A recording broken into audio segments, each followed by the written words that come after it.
after repeated bombings and seemingly endless threats of partial or total annihilation.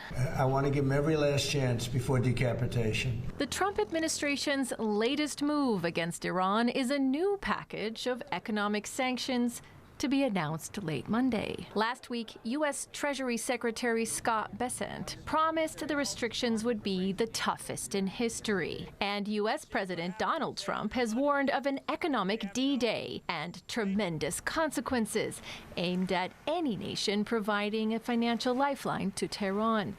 On Truth Social, he called it the most crushing economic operation ever taken against any country. That could put Iran's trading partners at risk of the new sanctions. China is the biggest buyer of Iranian crude, accounting for 80%, according to U.S. officials. And India resumed buying Iranian oil in April. The measures could also widen existing sanctions, targeting shipping companies, tankers, and financial networks to include any business involved in moving Tehran's crude. After major trading partner and key re-export hub UAE suspended all trade with Iran last week, the threat of total isolation looms large.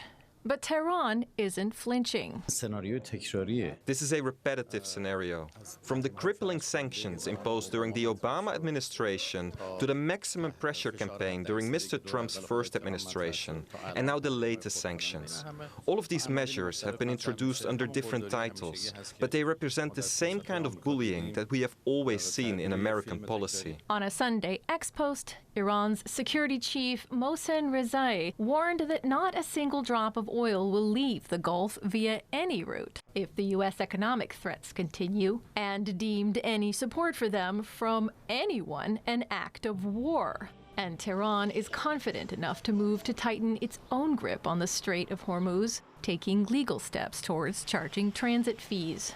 With the first ceasefire deal already expired, negotiators aren't taking any chances in efforts to make a new one that will stick.